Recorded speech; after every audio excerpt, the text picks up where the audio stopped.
Hey, WokeNFree Nation, Newsly is an audio app for iOS and Android.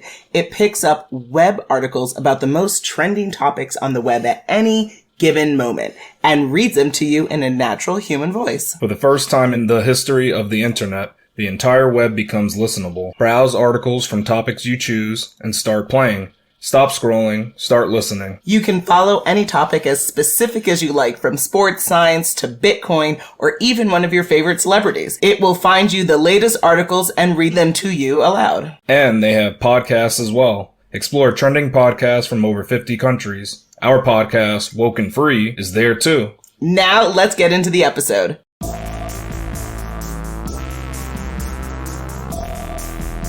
Hi, it's Natasha. And Khalil. And we are the co-hosts of WokeNFree. Thank you for tuning in to our 246th episode of WokeNFree. If you've been tuning in every week for WokeNFree Wednesday, you know that WokeNFree is all about being real and honest with each other and you. We talk about everything and anything important to us, you, the world, and nothing is off the table. This week, we're so excited to be doing a Shark Tank business spotlight of Hampton Adams.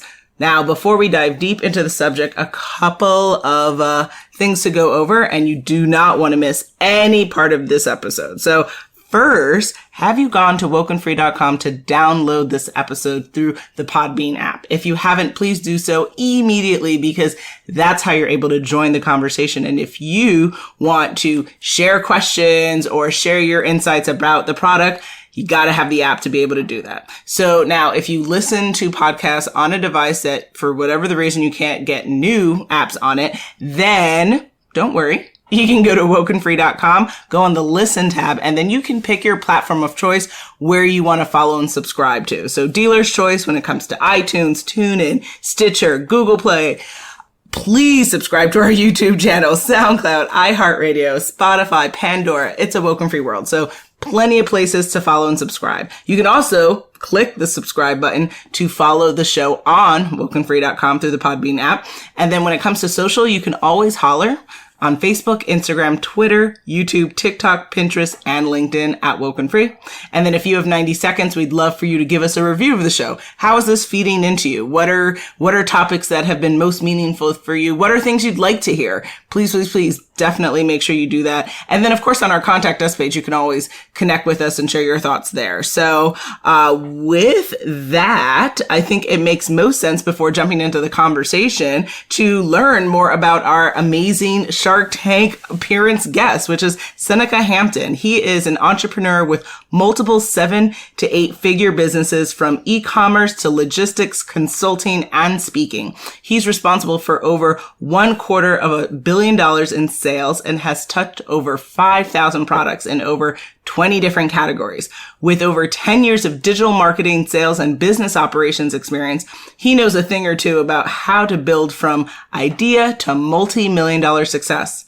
Most known for his appearance on ABC's Shark Tank, where he pitched his sports medicine company, Hampton Adams, where Seneca demonstrated how he built an online e-commerce-based business that serves a rapidly growing 600,000 customers, has produced over $15 million in revenue, has 0 employees, and only demands 30 minutes of his time per month, all from scratch with $700 to his name.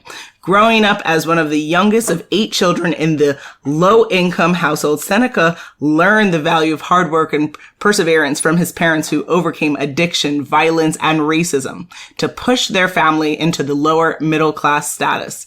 After completing his associate's degree, he decided to forego a bachelor's degree and then instead decided to learn on the job. Seneca is a dedicated spouse and father of 2 boys who he hopes to teach the value of persistence, context, and relationships. In his free time, he enjoys playing with the boys, video games, reading, music production, and real estate investing. And without further ado, let's get into this fantastic conversation with Seneca. So on our podcast, what we like to do before we get into the topic at hand, we actually ask a question about ourselves. So this week, we're going to ask, would you rather risk everything for love or risk everything for a chance at success? Ooh, that's a tough one. I'd rather risk everything for a chance at success. Okay, that makes sense. I could see that. So for me, yeah, I'd agree with that. I think to risk everything, I think I'm going to go with the success, the love. I don't know if you have to risk everything for love, to be honest. I think you could still find it. So I would go with taking a chance on the success. Yeah. I mean, yeah, I'm trying to think of a scenario where you'd have to risk everything. And what is everything? Yeah, it's a good question. Interesting. Everything you value, I guess. I don't know. Well, I guess I'm going to be the lone romantic person here, and I'm going to risk everything for love because money comes easily and freely, but true connection to true love is not guaranteed in this life, nor is it something that I think should be swindled or gambled away. So I guess I'll stand alone on that one. Okay. No. I actually, that's a really good perspective. I like that. I do. I'm like, well, that's actually she's speaking facts. She's good point. Well, thank you. Okay, well, you might think about it next time. And so, with that, I think we're going to jump right into the conversation. So, Khalil. Yeah. So we'll start off with what actually inspired you to start Hampton Adams. Oh man, it's a deep one. I think there was a combination of different things that inspired me to do it. One of them being just kind of how I grew up and where I came from. I have 4 brothers, including myself. There's 4 of us and 4 sisters. So growing up it was always a fun household, and we grew up on the lower income side of things. So we didn't have much, and I kind of watched my parents work hard.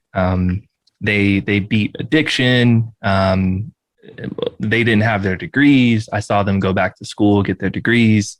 I saw them provide for all 8 of us while beating their addictions and their own demons, and not making excuses and just getting up, going to work and doing what they had to do. And I watched that growing up, and I was like, yeah, this ain't fun. Yeah.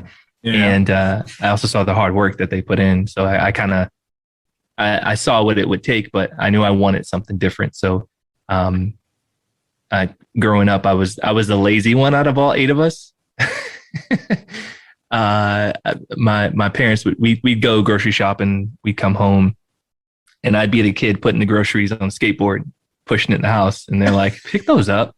Wow. And I'm like, why? You just put on a skateboard, push it in. And they would say, yeah, we hear that, but don't be lazy. Like, let's go. We got to get this done. And so I knew pretty early on, I was like, I don't really want to be the person carrying groceries. Like this ain't, manual labor is not fun to me. And my dad was in construction at one point too. So we'd wake up at 4 a.m., go out there with him, water concrete and lay bricks and build. I was like, yeah, this ain't it. There's got to be a better way. But he did what he had to do to make ends meet. So they were a big inspiration for it. And I also grew up playing football. And so we used to tape our cleats, our ankles, our everything was tape. And I knew, as a kid, it was really hard to tear. I don't know. Is that just a little kid thing, or is that an adult thing too? Like tape is just difficult to tear when you're a kid. You're like, I won't. Exactly. Right. I remember those moments being a kid where I needed my coach to come over and help me tear some tape, which is pretty sad, but it was always the right angle. And I was like, you know what? I could do that better. And I was looking at starting a business, and I had started a few before that. And I wanted to do something, that was in the realm of what I knew, what I experienced, and what I know was good and what I know wasn't. It wasn't too like rocket scientist brain heavy. And I landed on the product that we did, and built an entire line around it. And you combine all that together, and you have what you have today. Wow. That's incredible. So with that, what would you say? I mean, I'm sure there's a lot that you could point to, but what would be like the absolute key to your success so far in business? The key to my success, I tell people my superpower or my secret weapon is learning.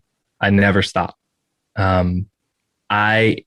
I have my head down and I'm always trying to learn something, and I'm always trying to see how something works. I want to figure out how it ticks, because if I can figure out how it ticks, then I can build it, or I can reverse engineer it, or I can fix it.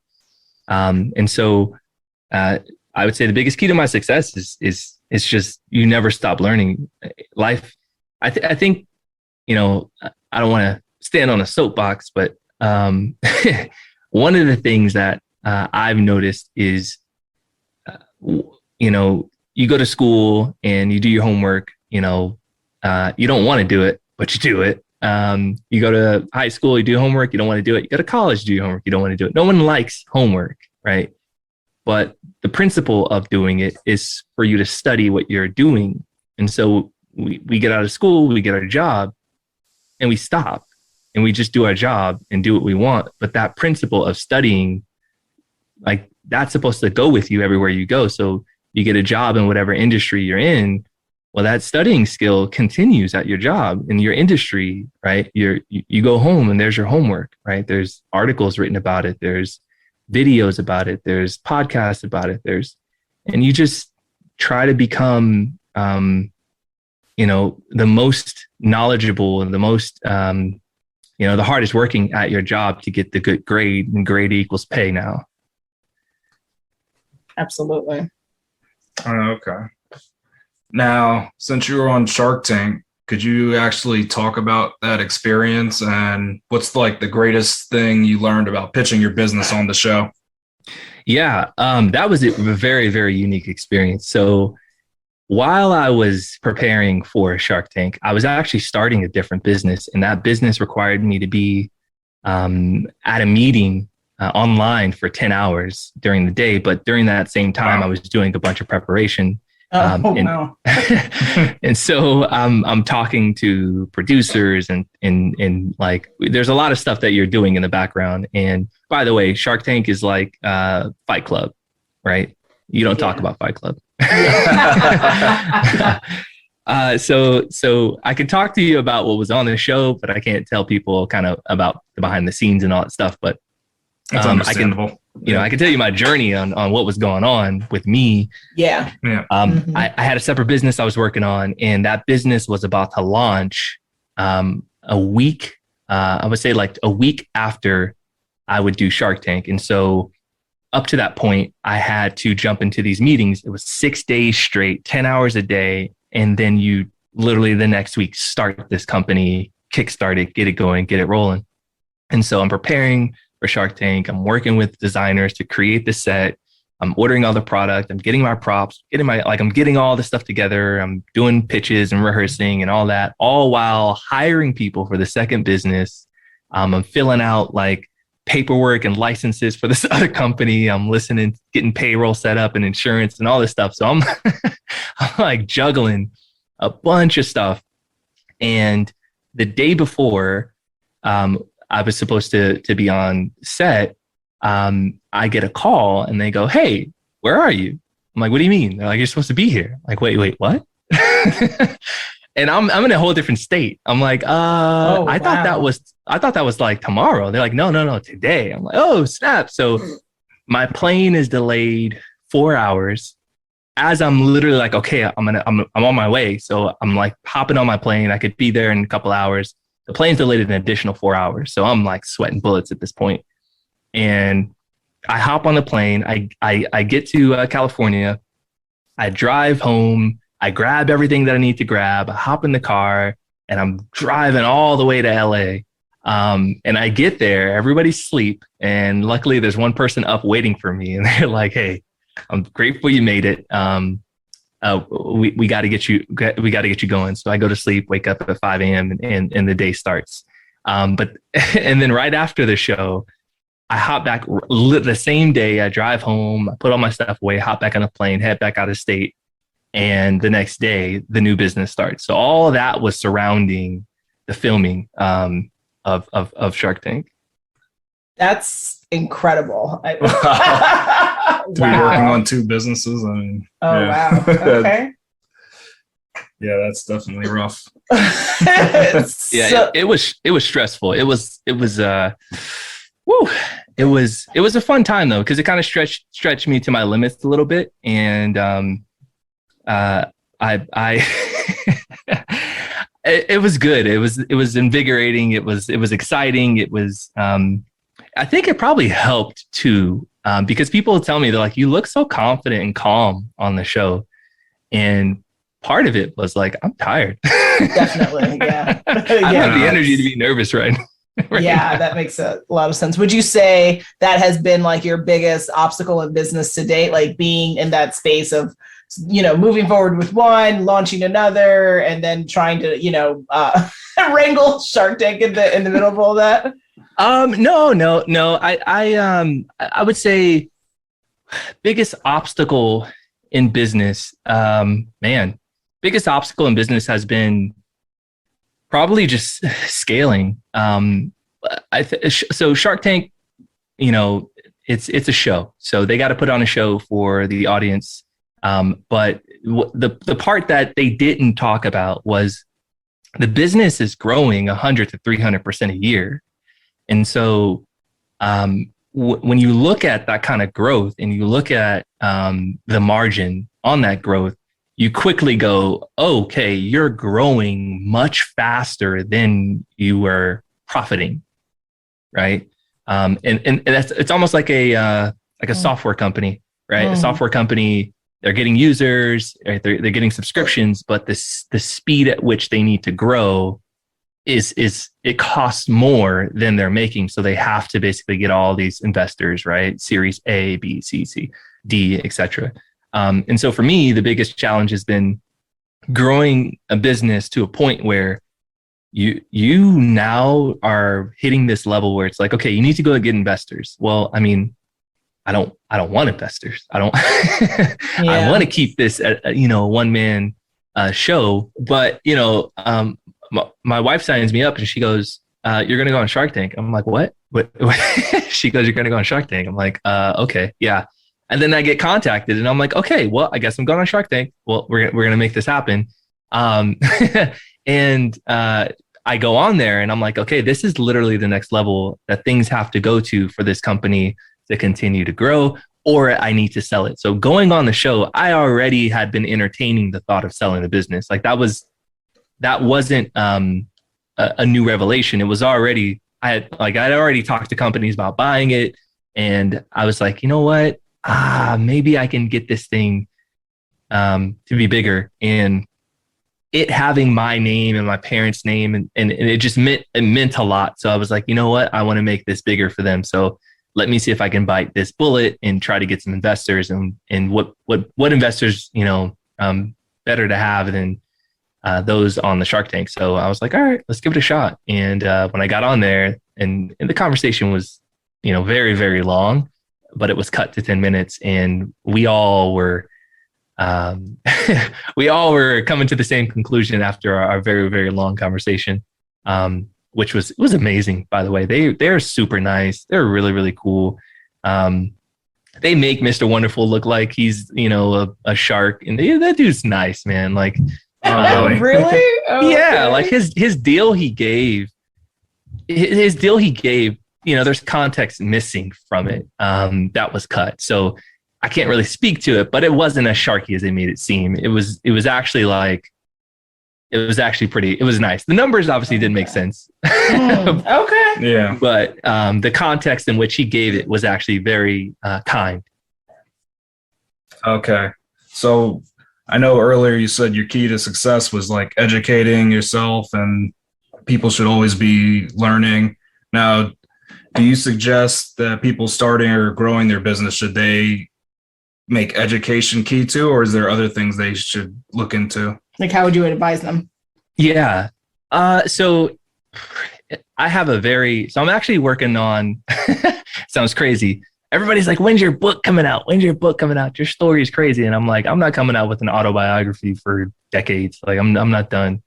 But I do have a book that I'm working on right now where I kind of go over this. And I think a lot of culture has us believing that you can become a star on YouTube or TikTok or start some business and blow up and boom and like make all this money and all that stuff instantly overnight. But it really does take time. It takes years, right? Some people get lucky. Don't get me wrong. Like there's they say luck is just preparation that meets opportunity, right? But for a lot of people, you got to create that opportunity, and it takes that time to do it. So here's what I would recommend is, if you have a job, don't quit. Keep on working your job, and start your business. There's a book called The Millionaire Next Door, and the author basically takes a researcher's approach to understanding millionaires, multimillionaires, and billionaires. And what he found was a majority of millionaires are millionaires in industries that they have tons of experience in. So they weren't millionaires because they just decided, hey, you know, I work in manufacturing of, you know, period. And now I'm going to go and teach karate and make millions. It's like, wait, what do you know about karate? I don't know anything. I just have a passion about karate. And it's like, you probably make more money if you stuck to manufacturing because that's what you know. And so what I would say is if you have an industry that you know really well, I would, like I talked about earlier, become a student of it. Like there's no need to reinvent the wheel. When I talk to people about the one company that I brought on Shark Tank, Hampton Adams, the product I was familiar with. The channel in which we sell, which was Amazon, I was very familiar with, right? And so there's a catalyst that helped me to be able to hockey stick it the way that I did. Was I wasn't jumping into something I had no idea of what it was. I had already been doing it for years before I did it. And so I tell people, don't quit your job, keep your job and learn it like you would if you were in school. Now, if you don't like your job, then you need to move to a job in an industry that you do want to learn, that does excite you. I have a little sister, she's 21 and she's starting her business, and she's always asking me for advice. And I tell her, you know, it's 4 things you got to learn: marketing and sales, finance, how to hire, fire, and inspire, and operations. And you need to get into a business that allows you exposure to those things, and you need to engross yourself into learning them. And what that'll do is it'll make you look like a rock star at the company because you're working hard, right? And you're working harder than everybody else. But what they don't know is you're working hard for you, right? You're learning, you're growing, you're experimenting, you're figuring out, right? You're going home to learn and come back to test on somebody else's dollar. When you do that, you'll be seen as the rock star. People are like, wow, well, what happens to rock stars at jobs? They tend to get raises, right? And so now you're getting more and more money. Exactly. And then you take that money and you use that money with the knowledge and experience you're gaining to do what it is you want to do on the side. That's why you don't quit your job, right? And that's why you don't look at your job as like, I got to go to work. I was looking at work like, I can't wait to go to work. And it wasn't because I necessarily enjoyed what I did. It was because I enjoyed what I was learning.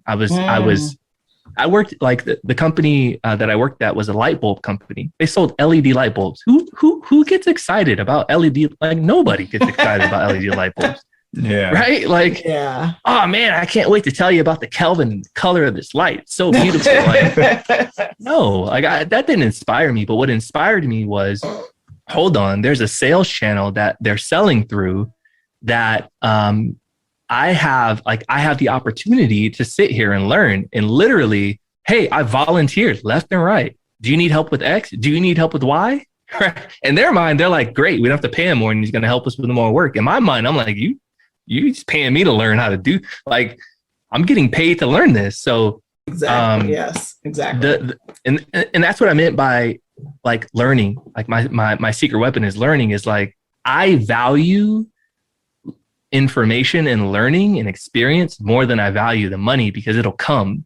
It's a byproduct. It has to come. There's no reason. Somebody is going to pay you for what you know how to do, versus your time. And if you can separate those two, you get off to a pretty amazing start. So long-winded way of simply saying, I would keep your job and try to get into an industry that you want to learn how to excel in. And then try to learn those 4 things, right? Sales and marketing, finance, how to hire, fire, inspire, in operations, right? Logistics of how to be efficient, how to take things from A to B, processes, procedures, how to document those. If you can learn those 4 things, the sky's the limit. Absolutely. I love that. And I love that advice, because so much of the narratives recently seems like it on social or certain advocates are always like, quit your job and, pursue your dream. And we definitely are of the mindset that you spoke to today, which is the idea that your job is the playground for you to learn how to become an entrepreneur, how to become an operator, and how to learn the nuances of business success and challenges. Because without that learning ground, you kind of set yourself up for harder road ahead of you. And so love that. Love that. Yeah. Now, what would you say is next for Hampton Adams? And if you can talk about the other business, we'd love to hear what that's about as well. Yeah. So Hampton Adams right now, where I am open to opportunity. And the way I see it is if a door opens, try to walk through it. If it closes, then you're not meant to go through it. Right. If you got to bust the door down in order to get in there, you probably aren't meant to get in there. Everybody has their own unique philosophy, but that's mine, right? I believe in being persistent. I believe in being gritty, right? But there's a place that you're supposed to be. Again, opportunity, meeting your skills, right? Or being prepared is that luck. So if you want to create your own, by all means, go ahead. But Hampton Adams, I'm open to selling it. So we've talked to, I don't know how many companies about selling the business. And that even is a learning experience of doing that. So we've gone through a sale of a different company before, different company, different industry. And so trying to sell this one is pretty unique too. And going through the process that people take you through of their due diligence and all that fun stuff has been amazing to learn. What I'm finding is that in the industry we are in, there are a lot of what they call aggregators. And these aggregators aggregate. They try and add up everything or buy up everything. And they're using a templated approach. And the industry that they're in, a lot of the owners are, some of them, a preparation and opportunity met for them. And for some of them, it was easier. Some of them was harder. And so for me, when I'm approached and talked to about, hey, we want to buy it, I'm asking questions, about what's my next step? Where am I going? What am I doing? And can you guys aid me in being able to do that? Whether that be in purchase price or in options of stock or whatever it is. And so far I haven't heard the answers that I want to hear. So I'm like, all right, well, I'll just keep on growing and grinding. So we got 2 options. We'll sell it. The right number comes along, or we're going to grow this thing to how big that we think it can be. Everybody we talk to they see it, they look, under the hood and their eyes buck open wide. They're like, oh my gosh, I can do so much with this, but everybody's looking for a deal. And, so am I. Absolutely. Yeah, I get that. So how can our listeners at WokeNFree Nation support you? And do you have any last words of wisdom or any news you'd like to share with them as well?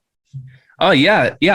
So since I've gone on Shark Tank, I've been approached by quite a few people, companies, industries, and et cetera, about helping them. Like, hey, can you help me with X? Can you, I had a call today where a guy has a proprietary product and he's like, hey, I want to bring you on board. And all these opportunities are popping up. And then I have people asking about how do I sell on Amazon and how do I create a private label product and how do I build it, all this stuff. So I'm actually officially, I've been doing it for a while, but officially starting to help with business consulting to help people out.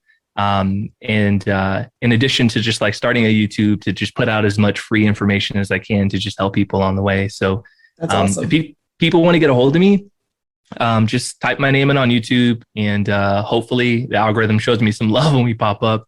I'm on Instagram. I don't post much. I'm going to try to be much better about that. TikTok as well, just my first and last name. And we're also working on a software. I've been on Amazon, like I said, in the Amazon space for 8 years.